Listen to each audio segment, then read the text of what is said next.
Hey everyone, Nubkeks here. Welcome to my tier list for the Malthael patch in Hero League, and here's the Storm. This is the big patch starting off 2017 Season 2. And in this video I'm going to guide you through, I've got 5 tiers outlining how powerful I think heroes are in this particular meta.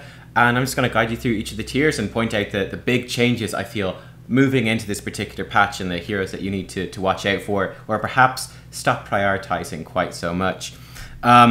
As always, of course, this tier list is aimed at high levels of play, particularly so because that's where I'm drawing these experiences from, right? I'll try to point out some heroes that I've rated very highly but that are very difficult to play. For example, Genji, who I think is insanely strong, but you kind of need to know what you're doing with Genji, and he's not the easiest hero to play in the world. So, for example, I would say he is a hero that's not going to be as worrying if realistically you're anything below master, So I'll point that stuff out as we go. I'm also in this video a bit different from before. I'm going to show you a few builds for some of the new heroes and reworks that I think are the best ones to help you kickstart your season. And yeah, then finally, before you go into this as well, last point, if you are watching this, I've had a lot of comments on tier lists in the last couple of months on this, right? There are balance patches every week. This is an overview for the start of the season. For the big patch, I do a tier list video every big major patch, so every 3 weeks, with a new hero release. So between those smaller weeks, if you're watching this, let's say 2 or 3 weeks after the video has been published, I do recommend, you can find links in the description to the tier list and through all my builds. Check those out because the meta does change and adapt over time, particularly as people learn, the new heroes, the new meta, the new strategies. And as they adapt to those, things do change up a little bit over the course of that. So just, stay tuned with that sort of stuff. Again, I think Genji's a great example. Genji first came out, I said, I don't think he's that good because he's so difficult to play. But now people have learned to play Genji. I think I rated him even like tier 4 when he first came out. And I think that was very much true for the first while. But then basically he's just consistently and very quickly and rapidly risen up the ranks as players have actually learned what Genji can do and how to make the most out of him. All right, let's dive into this. So 5 tiers, like I said, I'll go through each one of those. Tier 1 are the OP, the strongest heroes in the game. Well, basically, tier 3 is like, these are kind of average, they're standard enough. And tier 4 and 5 are weaker and much weaker, respectively. And then tier 2 and tier 1 are stronger and much stronger, respectively. So Nubkeks, Arthas, still way up there. Nubkeks has been toned down, but I think he's still really strong right now. Arthas, I actually feel, has gone up a bit in this patch because he works so nicely against a lot of the heroes. There's quite an emphasis on a fair few sort of basic attacky type heroes or melee heroes, Malthael and Thrall. And Thrall in particular, who's going to have a bit of a rough matchup into Arthas. The slowing AoE aura that Arthas does, attack and movement speed, is a real pain for Thrall, who doesn't have dashes or escapes. And he wants to go in and start whacking people in the face. He has a difficult time with Arthas. So I think Arthas is doing well in this patch. Dehaka has moved way up. I think Dehaka is in a great spot right now. Still a really strong solo laner. You have an Essence build, which is really good. You can spec into Symbiosis a little bit too, potentially. Also, you got the race card Dehaka build, which is all around that move speed, talent level 1. So I think he is the best global in the game at the moment. I think Abathur is actually the second best global, and Dehaka has a good matchup into Abathur. So I think Dehaka is very strong on maps where you want to bring that global. And yeah, he's in a really, really nice spot as the second warrior there on your team, your solo laner, the global presence. Fantastic. Genji. I think Genji's the best range damage dealer in the entire game. I think Genji's insanely good. Like I said right at the start though, Genji is very difficult to play, and you need to know what you're doing with Genji. I'm going to try bring you guys, I think actually my first placement game, which will probably be out later today, that I'm going to post on the main channel here, is going to be a Genji game, and I'll break the hero down a little bit more for you there. It wasn't the best game though, so I'll try to get you a better game at some stage. I do have a game from Team League of Genji. You can see what Genji can do in that match. But yeah, Genji is insanely strong. He kind of straddles being a ranged assassin with melee assassin, super mobile, crazy burst damage and kill pressure, very difficult to kill himself. Yeah, Genji is fantastic. Just to give you a quick look, I'm going to show you the builds for 4 heroes as we go through this tier list. This is what I think is the best Genji build. Basically, dodge is insanely strong, right? I also think this is really interesting, by the way, against Malthael. Malthael's basic attacks miss Genji. He dodges the attack. So with 3 charges, you can like solo Malthael so easily because his first 3 basic attacks won't hit you, which is effectively kind of like 3 seconds of damage immunity for Malthael, which is nuts. So that's kind of worth noting. It's actually a little more than 3 seconds. But yeah, basically Dragon Blade is the shit. Shuriken Mastery, Shingun, and Agile Dismount all synergize well together. Dodge is awesome. Then Dragon Blade, the Dragon Becomes Me, and then Final Cut to synergize with that, and he's just awesome. That's kind of my standard Genji build right there. Greymane, I think Greymane's still super flexible, ranged / melee damage dealer. He's got 2 very flexible heroics that can cater. That's just the main thing with Greymane is he's just such a great flexible range damage dealer. He's got great wave clear with the cocktail build. Curse Bullet for sort of single target blow up. You can go for the throat if they've got this more mobile, squishier team. He can poke in ranged. He can jump into melee and burst. He can do sustained damage. He can burst. He just does everything pretty well, and that makes him super viable in Hero League. Particularly like to pick up early in the draft. He's gonna fit in pretty much no matter what. Malthael then. Malthael I think is tier 1. I think Malthael is insane.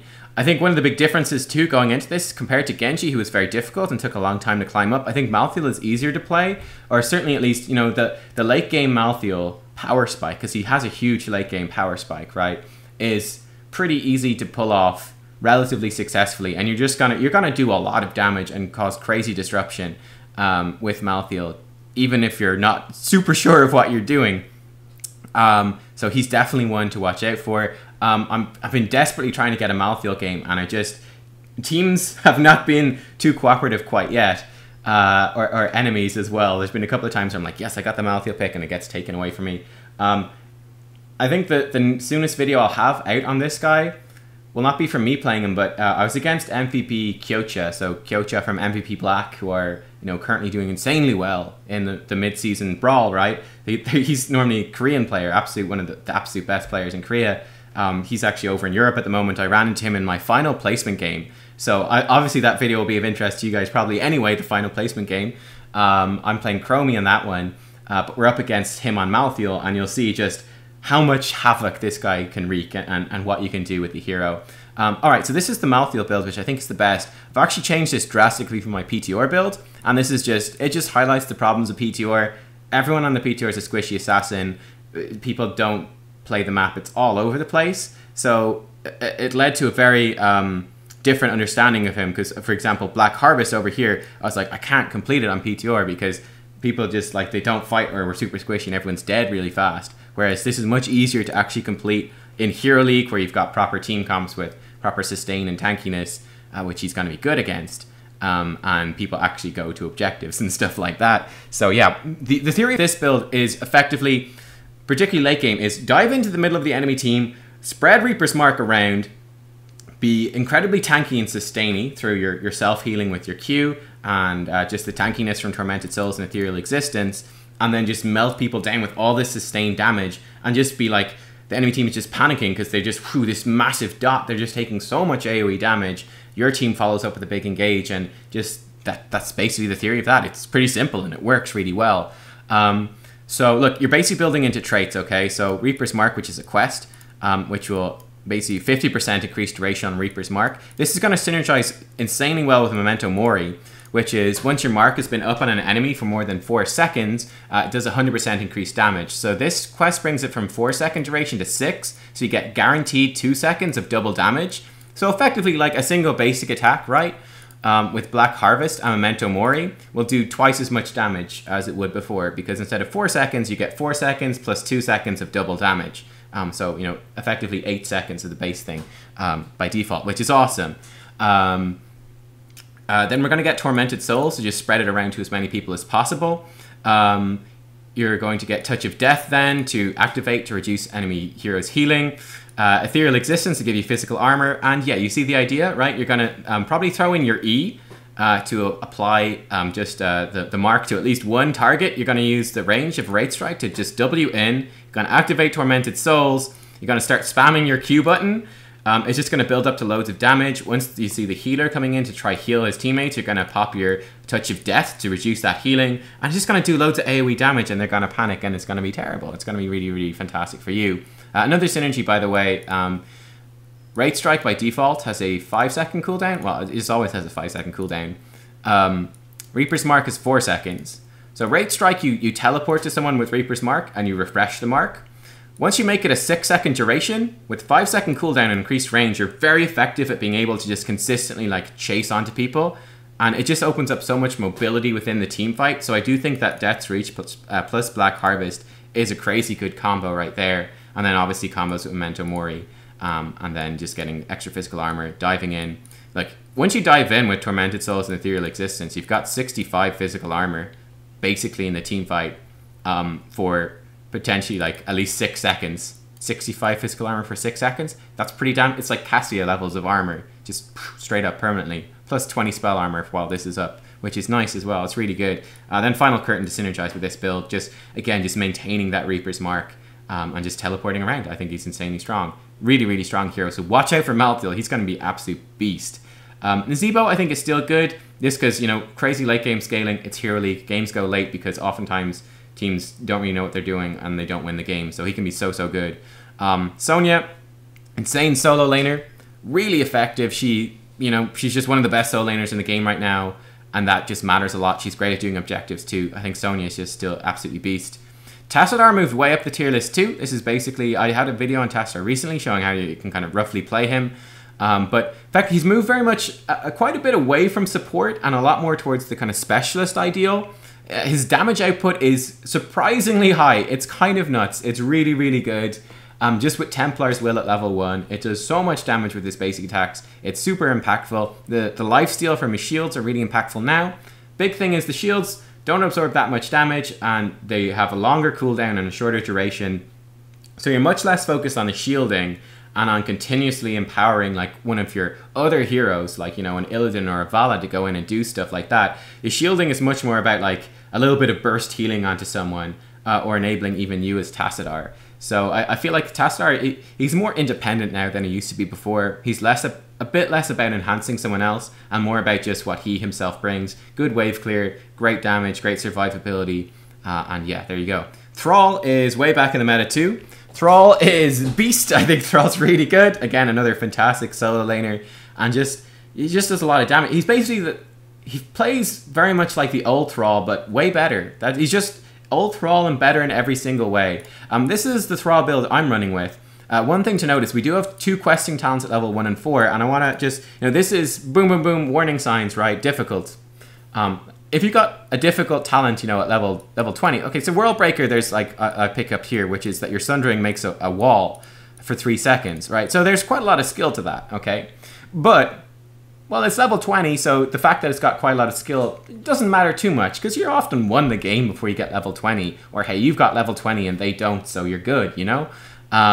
Whereas quests that require skill at levels 1 and 4, you're going to get these every single game. So every single game is going to be a test of your skill in terms of finishing these quests. So that skill cap has an impact every single Thrall game. So that actually matters more to his difficulty. And that's something I point out. This one is actually pretty easy to finish though. So there you go. So this reduces the mana cost of Chain Lightning, which helps your mana problems hugely. And then it gives you a second charge of Chain Lightning. Then we're going to get Frostwolf Pack. This one is actually very hard to finish, which is hitting 7 heroes with Feral Spirit. If you miss or you die, you lose all of your stacks. Have to start again. Pretty hard, though you do get it very early in the game, so you got time to finish it. This halves the mana cost and the cooldown of Feral Spirits, which is insane. We're going to synergize these with Follow Through at level 7. So basically, you've got 2 procs of Follow Through with your Chain Lightning. You've got twice as many procs thanks to your Frostwolf Pack. Plus also the lockdown of Frostwolf Pack helping you get into land follow through. So it's just loads of burst damage, loads more lockdown, and actually pretty good wave clear, and mana efficient wave clear too, thanks to the mana reductions on both of these. Sundering Earthquake is also really good. Spirit Shield at 13, we're going to grab this because none of the other 13s is too appealing with this particular build. And, you know, look, we've got cooldown, we've basically got loads of cooldown reduction built into this already, which is going to give us extra cooldown reduction through more Frostwolf Resilience procs on our Spirit Shield. So it would actually be up quite frequently. You're going to take Alpha Wolf, so 50% longer root duration plus bonus damage, which is nice, to synergize with Frostwolf Pack. And then World Breaker. You're kind of free on this tier to mix it up a bit. I think World Breaker is the best one. Again, more cooldown reduction, and then the Rift is just a big game-winning playmaker potential talent, which is what you want at level 20. So yeah, that's basically this build. It's focused on mana efficiency, loads of cooldown reduction, burst damage with follow-through, synergies with follow-through, yeah, just like pick potential through having loads of roots, just crowd control, which is super impactful. And that's basically what you do, you know, split teams, lock them down with Frostwolf Pack, and then just burst them down with follow through. I think it's really nice. I think Thrall's really good. There probably are other talent builds, but I think this is my favorite one so far. All right, cool. Uther, best support in the game, best main healer in the game. His healing output is decent enough. Guardian of Ancient Kings at level 7 is OP as heck. He counters Genji, which is super useful. He's also great against Sonya. I imagine he's probably also good against Thrall because he brings, you know, CC, which is fantastic, and he's tanky himself. Both of his heroics are really good. Divine Storm, crazy for locking people down. Divine Shield, fantastic for enabling people like, you know, Greymane, or Thrall potentially even. Maybe Sonya, and definitely Genji with Dragon Blade. You can enable so much. So Uther, he's just the best healer right now, particularly with Malth being nerfed, which affects high levels most of all. Uther he's just the most generally useful healer because he brings decent healing, great crowd control in team fights and kill pressure, protection from burst and from like kill pressure from the enemy team with Guardian of Ancient Kings and just the armor he gives. So yeah, Uther is very strong. Plus he's also tanky himself, and his trait makes him, you know, difficult to kill. So he just has a lot of great things going for him as a support there, and he counters and works well with a lot of the heroes that are meta. Varian is, in my opinion, I think Varian is probably up here, maybe tier 2, but I just feel like Varian is really good. Again, the parry build works really well against some of these quicker basic attackers like Tassadar, Genji, that sort of stuff. Diva as well. You know, I think Varian is just, he's in a nice spot. Just the protection and stuff is super impactful in Hero League in particular, so I think Varian is up there as the main tank. Then Zeratul, of course, another super high skill cap hero, but still very, very effective. Just same as he's always been, you know, high skill cap hero, and he's absolutely beast, but a lot of people can't actually hit that skill cap. So yeah, there you go. I think these tier 1 heroes are really strong, but you know, there's a lot of reworks and new stuff here. There's a lot of heroes like Genji and stuff that are very difficult to play. So yeah, it'd be interesting to see how this pans out across the season, but I think these are a lot of the ones to watch out for. Tier 2 then, we've got a bunch of, I think these are like the strong heroes. They're also really good. Abathur is one to note. Abathur has moved up in this current meta. I think he's the second best global. I think Dahaka is better, and Dahaka matches well into Abathur. But Abathur is still really good. Abathur synergizes insanely well with Genji and Greymane, which is a huge deal. Yeah, he brings global presence, which is fantastic. He synergizes, again, Genji and Greymane clones are insane.